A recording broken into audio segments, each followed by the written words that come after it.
Think how ironic that Whoopi Goldberg and Joy Behar and the rest of the ladies on The View spend their time calling Republicans the conspiracy theorists, but they have been wrong about everything they have said over the last couple of years. About Whoopi Goldberg, because I got so many texts this week because she attacked me the week before. Sure. So everybody was like, "Oh, Bill, I get you're enjoying the karma." First of all, I'm going to talk about this at the end of my show next week, teaser. But there, karma, okay, get over that. For decades, The View has branded itself as a fearless daytime forum where tough conversations unfold without filters. Yet detractors insist the balance it promises rarely materializes on screen. They argue opposing perspectives are often dismissed while progressive commentary dominates the table. That simmering criticism has now erupted into a headline-grabbing confrontation sparked by Karoline Leavitt's fierce pushback against what she describes as systemic double standards. Refusing to keep the clash confined to television, Leavitt escalated matters with a staggering $800 million defamation suit. The legal action threatens to rattle ABC at its core, placing prominent hosts like Whoopi Goldberg, Joy Behar, and Sunny Hostin under intense scrutiny. Adding fuel to the blaze, Bill Maher has weighed in, using his trademark bluntness to question the program's credibility. What began as televised sparring has transformed into a high-stakes showdown over journalistic responsibility, free expression, and whether the long-running talk show can withstand its most serious challenge yet. Facts that your colleagues have stated in the past. Okay, now, as I'm sorry, this guys. debate, We're going to come back after the panel. Karoline, thank you very much for your time.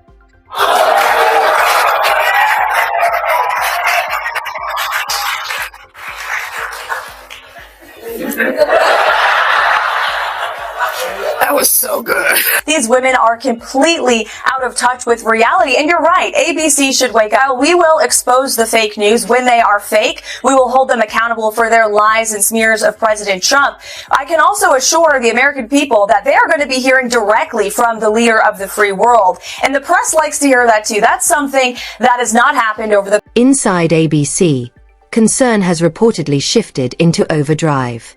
A program once regarded as a flagship of daytime television now faces mounting uncertainty. Leavitt's sweeping lawsuit has unsettled advertisers, rattled executives, and cast doubt over the show's stability. While the network has weathered controversies before, insiders suggest this episode feels uniquely precarious. Legal observers caution that a drawn-out courtroom battle could carry severe financial consequences. Sponsors, the financial engine behind daytime programming, are said to be reassessing their association with the brand. Should major advertisers retreat, the ripple effects could be dramatic, potentially forcing leadership to contemplate difficult decisions about the show's future. The pressing question remains: will this controversy mark a turning point that reshapes the program, or can it once again navigate turbulent waters and emerge intact? I had a different question. But it struck me that in the first segment you used the term woke, and you said that woke is what was sort of ruining everything. And I know that you're... No, I didn't say ruining everything. I said that's why Trump could get reelected. That's why Trump could get reelected. Yeah. So the term woke has been, in my view, co-opted by the right and weaponized and bastardized. And so I was surprised to hear you use the term, because historically, as you know, because I think you're quite brilliant, that woke is a word used by the Black community to note that we must be aware of social injustices. But words migrate. So why is that a bad thing? It's not a bad thing, and originally that was absolutely a great thing. Alert to injustice. Who's not for that? But words do migrate. Now, I'll use any term you want. Okay. Because maybe that is a word that's triggering, and so let's not use that word. I don't know. Want to call it the super far left, but don't tell me the left Maybe the super far right. We talked about the left. Well, then okay, but we talked about that. I mean, I think we agree about the danger of the super far right, and I can't say it enough. I think they're the bigger threat. But don't tell me that the left hasn't changed. Mm-hmm. I'm old enough to remember when it was the conservatives who hated the Jews. Yeah. Okay. That was a joke. But, Too dark. Well, maybe it is, but it's true. I mean, if I had any doubt that I was right about the change that's happened in the left, watching people protest for a terrorist organization like Hamas, that straightened me up. For many observers, the lawsuit transcends a simple dispute between a public figure and a television panel. It has ignited a broader debate about how influential media platforms frame political narratives. Critics have long maintained that the show projects an image of inclusivity while marginalizing certain viewpoints. Leavitt's courtroom strategy has amplified those grievances, pushing them into the national spotlight. Online discourse reflects a divided public. Supporters frame the case as accountability in action, while skeptics question whether the claims meet the threshold of defamation.